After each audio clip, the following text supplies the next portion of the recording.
Good morning. Yesterday I talked about the first of the four mind turning reflections, the first of which is the preciousness of the human body, of human birth.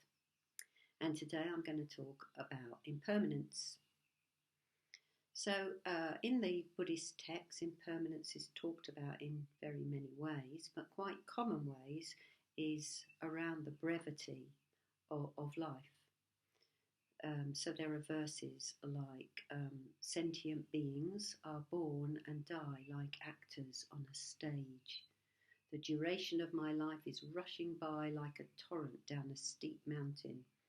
My life will come quickly and abruptly to an end, like a lightning flash in the sky.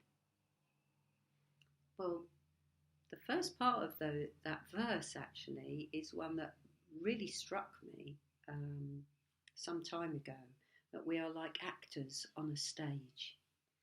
And I was thinking about actors coming on and off a stage and how the main characters, you could say, perhaps we could see as people that have left their mark in various ways, various creative ways, great teachers, artists, and so on. And they have a major part, you could say, on the stage of life. And then there are other people that have very brief lives and maybe have a walk-on part and then they're gone. So I think it's actually a very significant description, that one.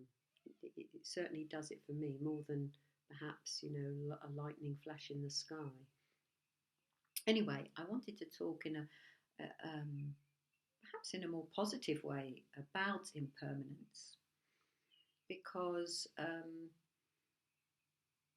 it's not just things that we love that pass away. It's also difficult times, and we're in a difficult time at the moment, and that too will pass away. Yes, it's going to leave its mark, but there's always things to be learnt. So that saying comes to mind, every cloud has a silver lining. And I do think that's true, but it isn't necessarily true. It's only true if we know how to make the most of it. So whatever we experience, one of the things that can really help us is if we understand impermanence very deeply. So we all understand impermanence at a superficial level, at a level of knowing, of knowledge. But in a way, it's not real knowing, it's not emotional knowing. I came across recently a quote from somebody called Paul T.P. Wong, and he is a Chinese psychologist, specialising really in Chinese traditions. Anyway, this is what it says.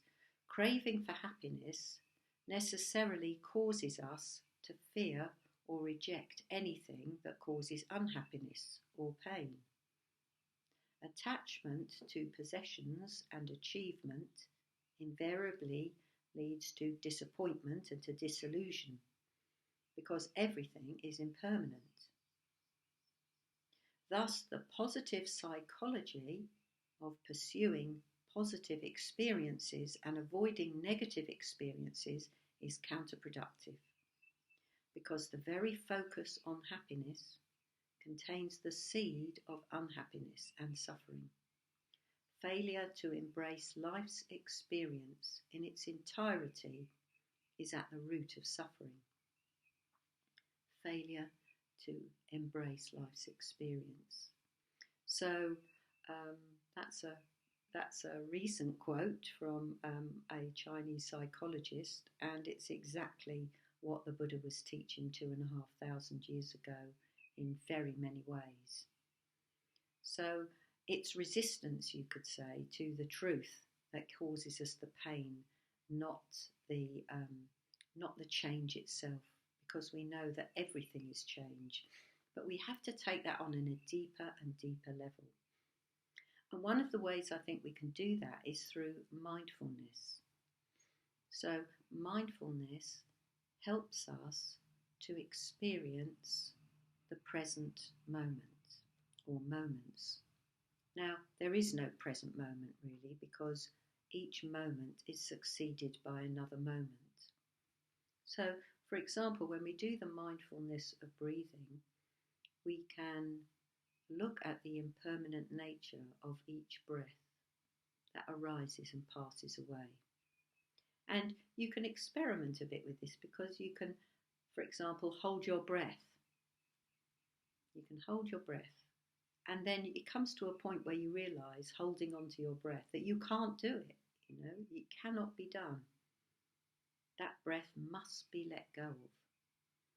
And although we don't know the number of how many breaths, the number of breaths we will have in a lifetime, there is a number. There's a number there, and that number eventually will come, the last breath. So, as you can see, mindfulness of breathing can be a very profound insight, even if we just look at the aspect of arising and passing away, arising and passing away. So we're only disappointed and we're only unhappy when we expect things to be as we want them to be. And we expect things to be permanent that we like. Of course, we don't want things to be permanent that we don't like. We're quite happy for them to pass away. So I see it as a bit like learning how to enter the flow of life. And enter the flow and really enjoy that flow. Because many of our experiences actually are only pleasant because they do pass. The beautiful sunset would not be nearly so beautiful if it was there all the time.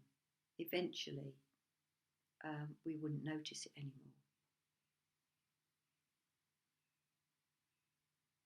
And yes, as an example, I remember when I first came where I live here, right here in Halstead, and I remember being completely bowled over by the garden and the beauty. I'd never had a garden with big trees and so on. And I have to remind myself of how fortunate I am sometimes, because, I recognise that sometimes I just take it for granted. I enjoy it, but I haven't got quite that wow factor that, I had at the beginning. It's quite hard to look at things with fresh eyes. So yes, the fact that things change is not just a fact of life, but it's a relief in a way that it does, because however pleasant something is, you can't hold on to it.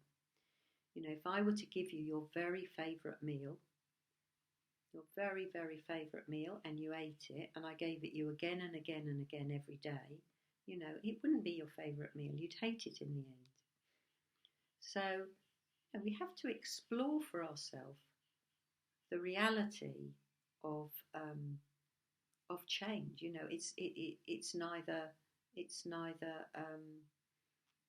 pleasant nor unpleasant. It's just change, and to know how to flow with that change, is the secret, if you like, to contentment and to acceptance and actually to happiness. So meditation is a great teacher on impermanence. When those thoughts arise, we can notice how some thoughts are more comfortable than others. Some thoughts we don't want.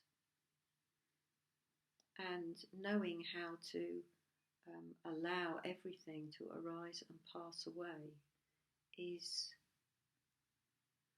it's freedom, really. It's freedom from being caught in the grip of desire and aversion. So I'll leave it there for today. See you tomorrow.